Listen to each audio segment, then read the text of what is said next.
All right. Welcome to the Physio Zone podcast. I'm your host, Scott Kaler. I am excited today to have a conversation with Drew Welch from Hoka. Drew, thanks so much for being here. Thanks, Scott. Happy to be on the pod. Thanks for having Yeah, yeah, this is exciting. Drew, you've been a runner for a long time and started in high school. What's interesting is you have this background in baseball and didn't even really get into competitive running till your junior year, which is exactly my same story. me. Oh, no way. Yeah, Yeah, I mean, honestly, I think that's the way to do it, to be honest, Scott. So I love that. That's cool. yeah. You were way more successful at it. So why don't you give us a background in your high school and college and even post-college running? We'd love to just hear what you've been able to accomplish. Yeah.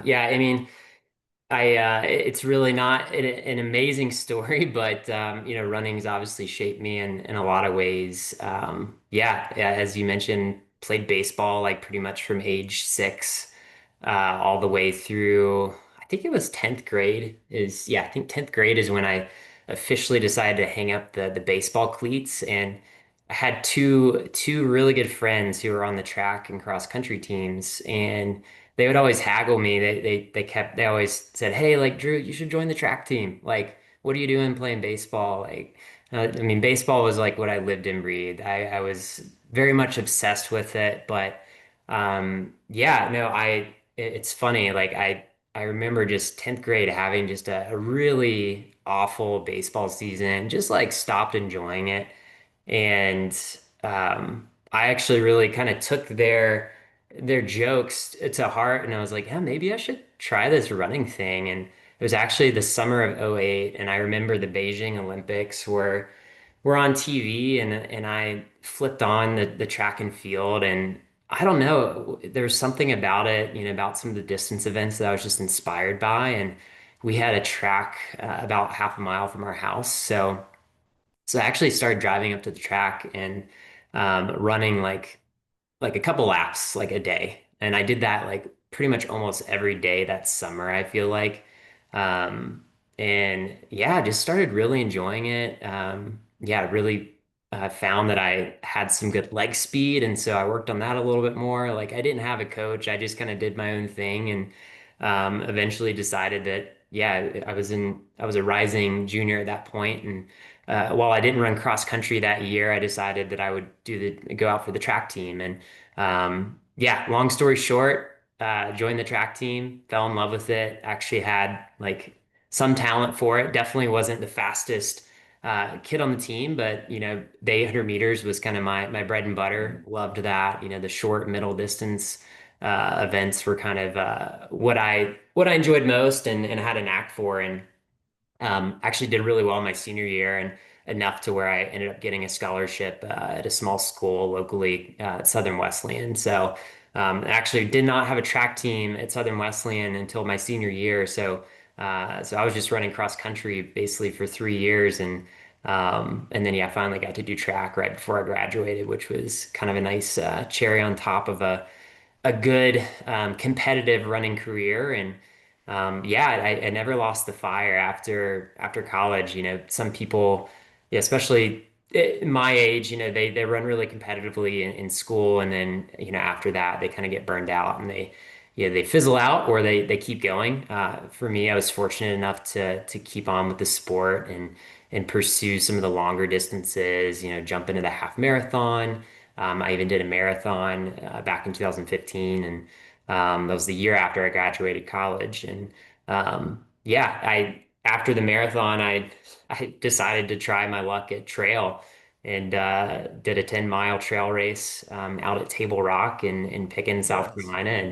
And man, fell in love with the trail and went head first into trail running. And yeah, still doing that today. So definitely like I'd love to still try to test my luck on the roads, but the trail is definitely a lot easier on my joints. And so yeah, I would consider myself a trail runner now. But yeah, running's been Yeah.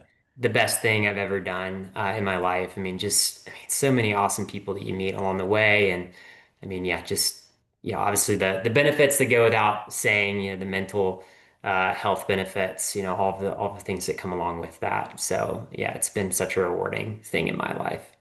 Oh, I totally agree. And for anybody that's listening to this, if you just go onto Strava and look up Drew, he gets to run some amazing trails because he lives out in Colorado now.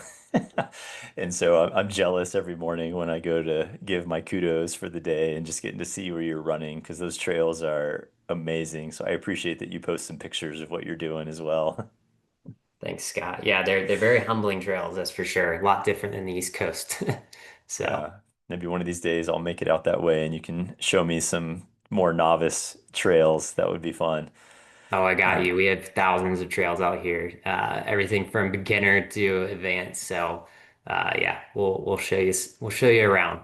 Yeah, well, I appreciate you sharing some background. And for folks that listen to this, they know that we try to promote businesses and people that have very like-minded ideas that we have. My disclosure would be I run quite a few miles in my Hokas. Once you guys launched the Mach line, that's when I switched over to Hoka. The ones prior to that didn't line up with my feet very well. And once that more responsive sole came out, I was like, okay, I can do this. It's a 5 mil drop. I love it. And so that's in my rotation multiple days out of the week, both the daily trainer with the Mach 6 now, and then I run in the Mach X's for racing, and then I'm gonna have to buy the updated versions that you guys just dropped as well. So we that's one of the reasons why I wanted to have you on. And selfishly, I can talk about the shoes that I run in. But we get questions in the clinic all the time around what's the best running shoe. And so we had our local running store owner come in and be on the podcast this past year and just talked about how to choose shoes and those kinds of things. But I wanted to do a little bit deeper dive on Hoka specifically today with you. And if you'd just be willing to talk about kind of some of the latest technology advancements, or maybe even before we do that, what do you think makes Hoka a unique brand that drew you to want to go and work for them? Man, yeah, what a loaded question. You're Yeah, welcome. I've been around Hoka for a long time. I started I managed a running shop when I first started in the run industry, and gosh, this was back in 2013. And Hoka, I mean, Hoka started in 2009. So, I mean, at that point, they were only 4 years as a brand. And so, I remember getting my first pair of Hoka shoes. And again, if anybody knows Hoka, they remember back in the day, those shoes were just like so obnoxiously thick. I mean, and in that time, every other shoe out there was more minimal. The whole minimalist Yep. wear movement was a big thing, in the early 2010s, late 2000s. Um, and yeah, Hoka came along and just like, you know, came out with this incredibly goofy shoe, but I mean, with a purpose, right? And yeah, I remember, 2013 thinking it was just this wild idea, wild design, and it took me a while to get into the brand. 2014 they came out the Clifton One, which was a little bit more my speed, a little bit lighter, a little bit less chunky. And that was the shoe for me that really won the brand over on my side of things. But no, I mean, just the benefits of, that cushion. I was running in shoes that were, yeah, they would just die super quickly. They felt like whenever I put them on my feet, I mean, they were good, but they weren't durable. They didn't give me this feeling like I felt like I was being propelled. And I feel like the Hoka was like the Hoka Clifton, especially the version one was like the first shoe that I felt like I was running. I know it sounds so general. I was running on air. It literally felt like that. Just an incredible feeling. And, from that day, I was like a believer. And even as we adopted it in our shop, I would religiously talk about it to customers and say, "Hey, you got to try this Hoka shoe. Like, it's pretty incredible, and especially for people with knee pain, any kind of chronic pain. Like, it was a game changer. It changed the game for people. that otherwise couldn't run or walk, how they would prefer, or the lengths at which they would prefer to. And Hoka, was one of the few brands that empowered them to do that. And so I think, early on, that's one of the things that I saw that really, allowed me to believe in the brand. And, you know, later down the road, post COVID, I ended up being fortunate enough to sign on with the brand and become a field experience rep and get to talk more about it. And as I like to say, share that Hoka gospel with people. So yeah, Yeah. I definitely appreciate that aspect of the lifespan of the shoe because we talk about how often we should be rotating shoes and just like the lifespan of the shoe. And I've just found since I've started running in the mock, I can get way more miles out of one pair before I have to make the switch. And probably similar to what you're describing, I know when I need to switch shoes because it just feels chunky, I think was the word that you said. And right. the sole feels like dead, and I just don't get like I might start to ache a little bit more where I normally don't ache.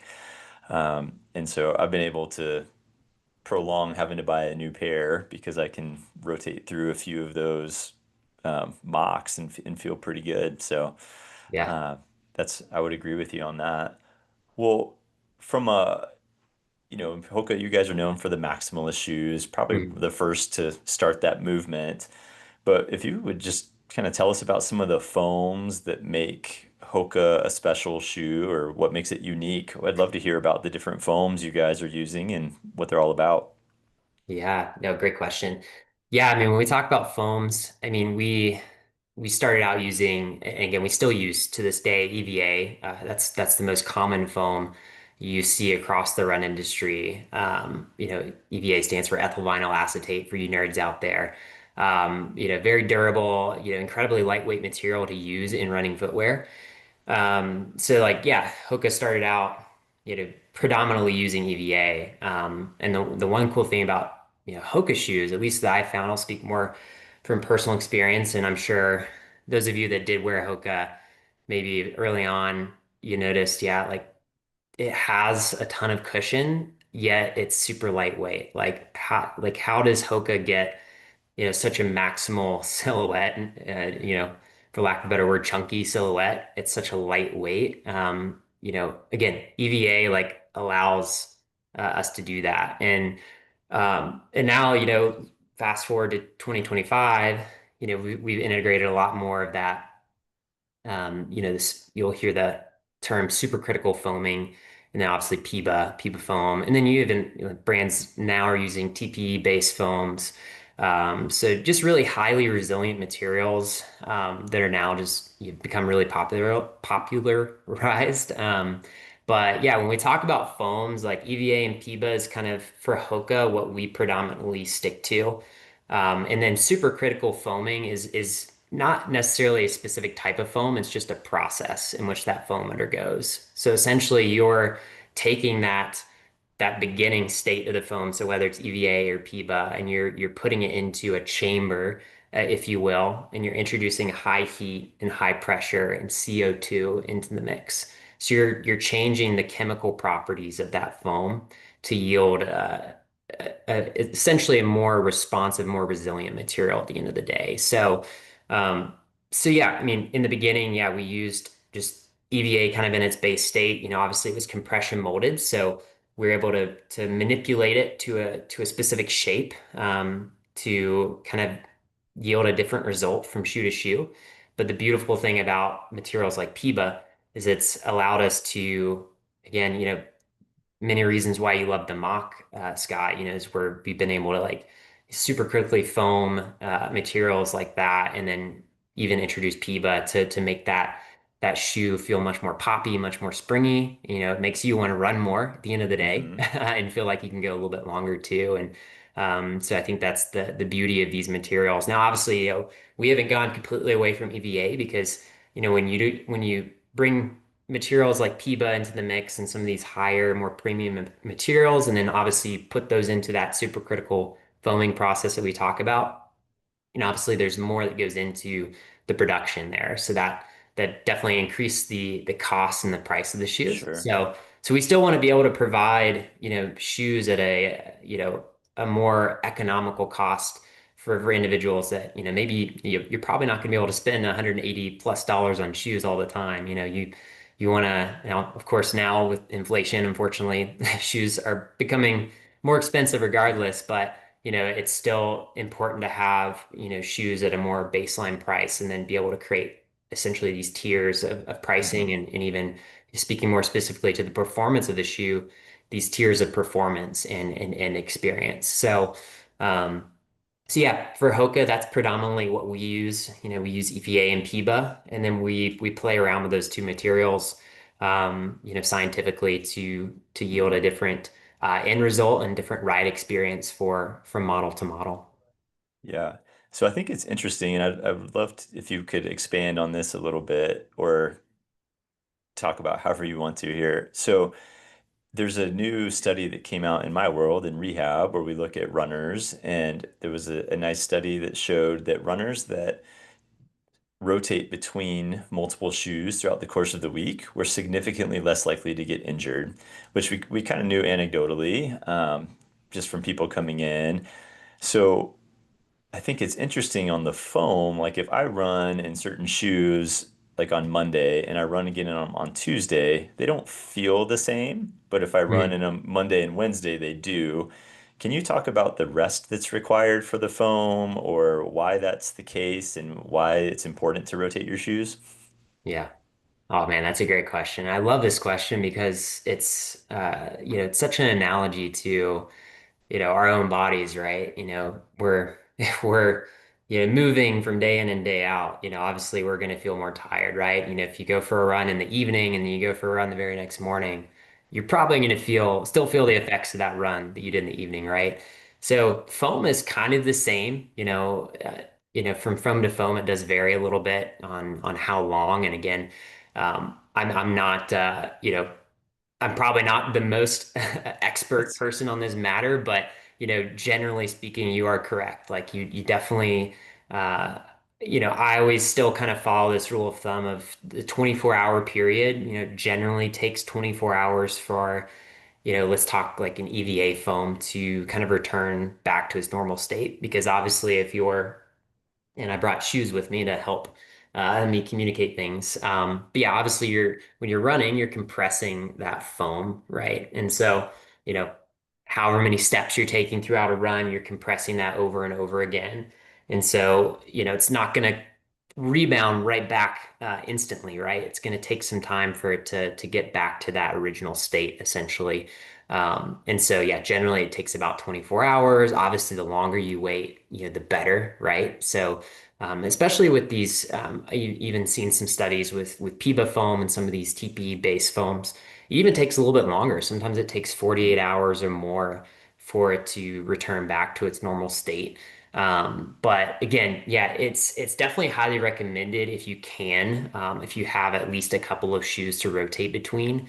It just makes that ride experience feel fresher and fresher, when you do get back into the shoes. And it would make sense too. If you're running on a midsole foam that is continually compressed, it's not giving you that same shock absorption, and it's not rebounding that energy that you're putting into it as effectively anymore. And so yeah, naturally you're going to have a little bit more stress on the body in that case. And so yeah, obviously the more and more time you give for that midsole to recover, yeah, And like it's not even I just the said, stress on the body, right? It's also that right, you're minimizing some performance that the shoe is helping to give you as well. And so absolutely.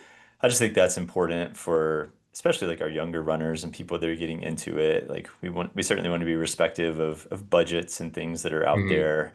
But if you're rotating shoes, you theoretically you're also extending the lifespan of them because you're not going to put as many miles on them. So I do Right. think if you're at cross country practice or track practice every day, having a couple pairs of shoes is really one of the keys to try to reduce the likelihood of things going wrong. And it's just fun to run in a fresh pair of shoes. Oh yeah. Yeah. I mean, And I if I'd known that when I was in school and running, I wore a pair yeah. of racing flats. That was my trainer, and I wore it day in and day out, and probably ran through so many injuries that I didn't need to. But again, hindsight's 2020, right? So, Yeah, that's right. yeah. Well, so we talked about some foams. Carbon plates are like all the rage, right? They're helping people run 4% more efficient. We're seeing some crazy times across the board at all distances. Now, some of it's training, some of it's like just human adapting to the sport, but the technology certainly helps. So, where does Hoka stand on carbon plates? Like I know I run in the Mach X and it has the carbon in it, but I'd love to hear where it is now and maybe where you're going in the future with carbon, and we'll start there. Yeah, no, I mean that's a loaded question for sure. There's lots of good articles and studies out there. I'm a huge proponent personally. Speaking of like utilization of carbon plated shoes, I definitely think it has its place for sure, especially if you're competing and you want to have that advantage in a race setting. Do I think you should use carbon fiber plated shoes all the time? Absolutely not. Like I think it's definitely there when you need it. Of course, if it's something that you're racing in on race day, you obviously want to wear it in your training. But then again, like huge proponent of wearing a non-plated shoe for probably 75% or more of your runs, and then integrating plated footwear into some of those more up-tempo workouts where you do need that little bit of extra efficiency and a little bit of extra boost. Um, Now, kind of speaking more specifically to, how we as a brand are utilizing carbon plates, we have it in just about every one of our categories at this point, from casual all the way to road and trail footwear. We're using it. And so, we use it in a variety of different ways. We have different types of plate setups within our shoes. As far as the plate goes, we're talking carbon fiber. As far as material goes, there's not really a ton of specifics that I could tell you as far as like the variances in carbon fiber. But I can tell you we do utilize and play around with different shaping of the carbon plates. So, from a trail shoe to a road shoe, you're going to see some pretty vast differences. You know, I would say like in, some of our trail shoes, if you look at a Tecton X, for example, that's one of our more premium trail options out there. The plate is, from heel to toe. Essentially think of it as like a fork, right? If you're holding a fork, it's thinner, here at the handle, and then it's going to get wider, at the forefoot. And in the Tecton X, it's a what we call a forked carbon fiber plate. And so you have kind of two independent arms essentially. So, what do we encounter on the trails? We encounter things like rocks, roots, whatever, animals, who knows? But there's obviously a lot more variables in the mix. And so obviously if you're on undulating terrain, right, you're going to want to have more independence in that plate, Mm. right, in that plate shape. And so that just allows for more flexibility in the shoe. Because if you're wearing a stiff, rigid carbon fiber plate that didn't have a lot of that moldability, you'd feel a little bit more unstable on the trail. So for terrains like that, it works really well. That type of plate. You're still getting that incredible propulsion from the plate and that efficiency, but it's working with the terrain, which is a really cool thing. And then when you go to the road, obviously there's a little bit less variability involved, and so you're typically going to see more of a for lack of a better term, like more of a spoon-shaped carbon fiber plate. So kind of think of it as a spoon looking from the side. You have it's thinner in the back here, and then it's more concave in structure as you get towards that forefoot. Um, and then, yeah, so, some of our newer shoes, some of our latest innovations, we're even kind of incorporating wings onto the edges and the lateral sides, especially of that shoe, just to create more stability. Because with super shoes, you have a lot of resiliency. Typically that platform is a little bit narrower than what you'd see in a daily trainer, and so there's a little bit more especially with a PIBA foam and a super critically PIBA foam at that, you have a really squishy, resilient material, and so there's a lot more movement going on. So that plate is going to add some structure to that ride, and then adding those what we call winglets is essentially making that ride even more stable and efficient. So that's just a little bit of a glimpse into how we kind of manipulate the plate based on the use case. Yeah, no, That's great. That lines right up with what we tell people. And we did an episode on on some training. We talked plates a little bit, but certainly 20 or so percent of our training, especially if you're going to race in it, it needs to be incorporated. So you're not adding a new element on race day. But we know that when you throw the plate in the shoe, that it is changing some of the loading mechanics, and so it can stress Mhm. your bones and joints a little bit differently. So we want to try to balance it and be wise with our training. So we totally agree with what you're doing there. No, that's really helpful. For when would you say that somebody should consider utilizing a performance shoe that has a carbon plate in it? Yeah, no, that's a great question. I would say, for the most part, and again, take my word with a grain of salt. I would say with a plated shoe, I mean, generally, if you're running a longer distance and you're really looking to maximize your efficiency, from stride to stride, you're taking thousands of steps in a longer race like that, right? So if you can have that added percentage of efficiency per stride, like wouldn't you take it? I mean, I know I would. So I mean, definitely there's a benefit to carbon fiber, right? If you want to, I don't know who doesn't want a PR in a That's right. race, right? And if you can have that added edge, that makes it, all the more worth it. And so yeah, definitely think, anybody that is looking to get a little bit faster, and definitely set some PRs at some of those distances. I mean, it doesn't matter if it's a marathon or a half marathon. It could be a 5K, it could be a 10K. Yeah, absolutely. Like utilize a plated shoe. I'd say one thing that I always just, stress when I'm talking with people is just, hey, make sure race day is not your first day wearing that. You definitely want to do a little bit of training in it. And as I said before, you don't want to do 100% of your training in a plated shoe. Can you? Of course. But again, it goes into, your expertise, Scott, and talking about loading and, making sure that, we're still strengthening our muscles and we're still, increasing the, how much flexion occurs in our tendons and whatnot. And so if you're relying on a plate 24/7, there's obviously going to be some loss in efficiency in your natural, muscular, I guess biomechanics, if you will. Hmm. I can't speak to that as scientifically Yeah. as you can likely, but yeah, no, I'd say anybody looking for an advantage. I mean, I'll give an example from my own experience.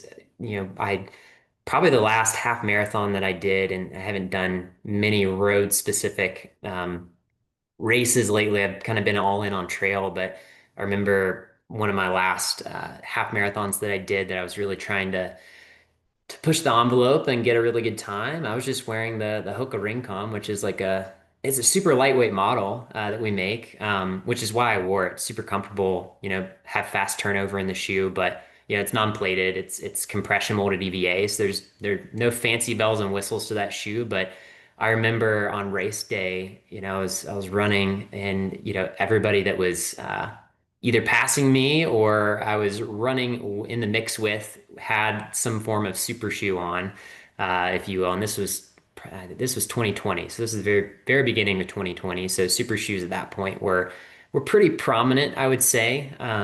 Especially after the Vapor 4% that Nike put out. I think it was 2017 or 18, somewhere along those lines. But yeah, I just remember I was like, yeah, honestly, if I had a super shoe, would have been a little bit more competitive. So yeah, definitely like there is an advantage, of course. Like if everybody else is wearing it on race day and you're out there to compete, like you're gonna lose a little bit of time for sure. Yeah, of course, there's some cases where raw strength and speed can definitely be at your benefit, but that's a little advantage now. I feel like that m most, if not all of us, should take. Again, if you're just out there to enjoy it, run, not hit a certain speed, like, do you need to wear a plated shoe? I don't think so. But it definitely helps. It helps increase that efficiency and help you feel better from mile one to whatever distance you're tackling. So yeah. Yeah, I mean, they certainly can help level the playing field, right? It's not going to take someone that's a 4 hour marathoner and make them a sub 3 hour marathoner. Right. Yeah. But during the course of whatever ability you have, it's just going to help you be a few more percentage points efficient. So it makes for a fun race. It certainly can increase your likelihood for some personal bests. They're fun to run on. Oh yeah. And they just feel different, and you can, like, I have a running lab here in my office, and we do VO2 max testing and 3D running analyses. And one day I just went in the lab and tested a bunch of shoes, different brands, and just playing with them and seeing at what I tried to work myself to a steady state. It certainly wasn't the most scientific, perfectly set up study, but I think it did a pretty good job of like, hey, let's just get to a steady state and just see what my oxygen demand is wearing Yeah. the different shoes. And the super shoes, I required less energy to run at the same speed at steady state. And I was like, this is okay. The proof is in the Yeah. pudding. Um, Something to it. yeah, there's a reason why everyone wants to wear them, right? Yeah. Yeah, no, and I can't tell you how many times, working in the field and I was demoing a lot of these products out and especially when we demoed super shoes, that was when it was really fun because people would put the shoes on and man, you just it's a priceless moment when somebody looks at you and they're like, I don't know what to say. This is incredible. It's so yeah, there is something you've said. It's just plain fun to run in. Again, it's all about, if you're using them in a race setting, like definitely training them, get used to That's them before you put it on race day. But yeah, again, it's a fun experience and yeah, definitely some benefits too. So, and yeah, Scott, next time I'm in Greenville, I need to come get my VO2 tested. I've never had that done before. It sounds like fun. oh man, I'd love to. It's funny is getting you on the podcast. I'm like, man, when you lived here, I wish I would have spent more time with you. I know. You Hey, well, didn't I'll be back. didn't take advantage On of my it. list. But yeah, please do. Bring your running gear and let's put you on the treadmill and we can have a ton of fun. Awesome. Um, yeah, that'd be great. Well, I guess just as we wrap up for these last few minutes here, is there anything you want us to know about your flagship running models, whether that's like your box or your Cliftons or just anything you want the listener to be aware of?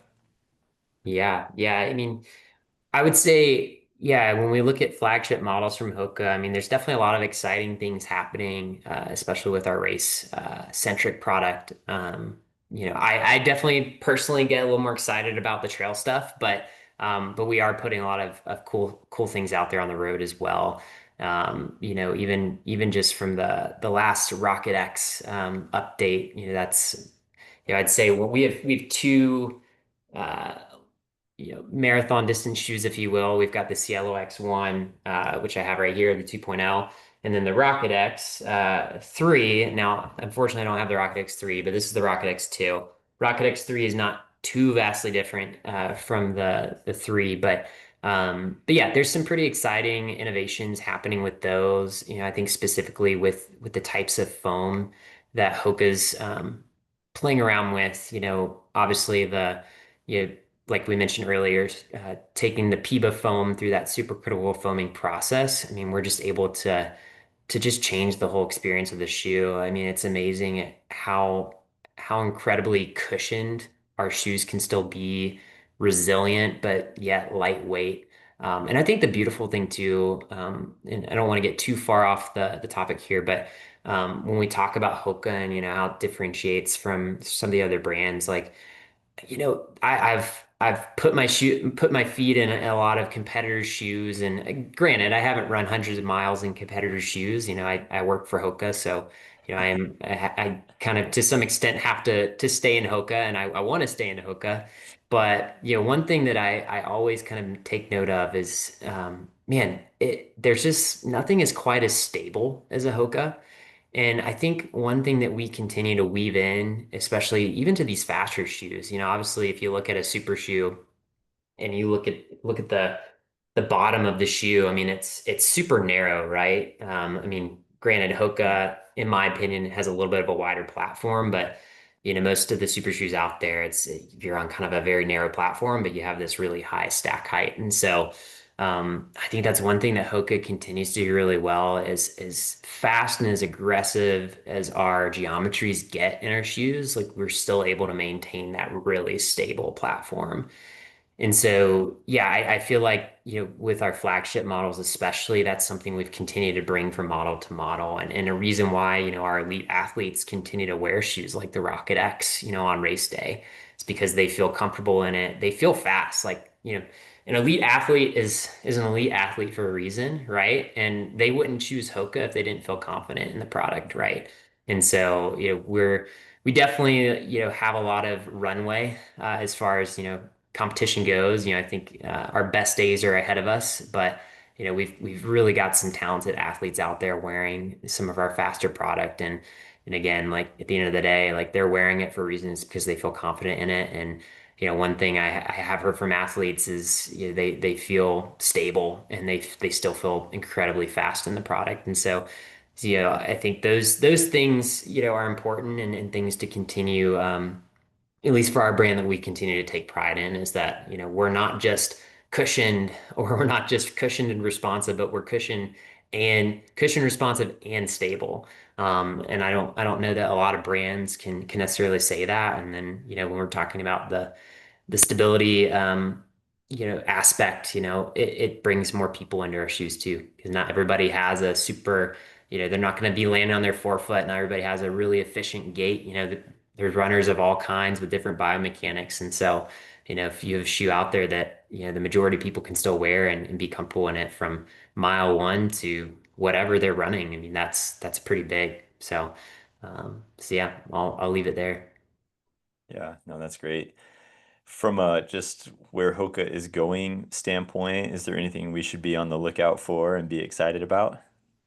Yeah, no, yeah, again, I'm only privy to share some things, like, That's right. I'm I even trying. personally, I'm not as far ahead as our product teams. They're already working in 2028, often past that. But I would definitely say, at least for us as a brand, we're going to continue to see huge innovations in the types of foam that we're using. Of course, like, we didn't really get to talk about sustainability so much. We continue to keep that at the forefront as a brand. Lots of brands do. Sustainability can also be a buzzword, but that's something Hoka, I feel like, is truly doing. We're incorporating more and more of that recycled material into upper materials, and maybe not performance product, as far as like the foam and the midsole goes. You do, obviously, if you're using certain types of materials, you do start to see a degradation of performance. But yeah, I mean, especially, speaking outside of sustainability, I think, when we talk about innovation and foams, like, we're gonna continue to be using some of these higher end materials that we're seeing on the market. And especially with Hoka, like, the geometries of our shoes are getting crazier and crazier, and while still being that tried and true Hoka feel. And so, yeah, I mean, I know that's not saying much, but I think we're going to continue to see that Hoka's taking these bold leaps and bounds. And you know what what popularized us in the beginning, being this kind of bold brand that kind of had this crazy idea. We're going to continue to do that, and ride on that. But at the same time, like, what got us there, like what got us here, won't get us there. So, we've got to keep innovating, and there are, I'm sure, some wild changes that are coming that I may not know of yet. So it's kind of exciting. I mean, we're in a very exciting time, as runners, anybody in the industry.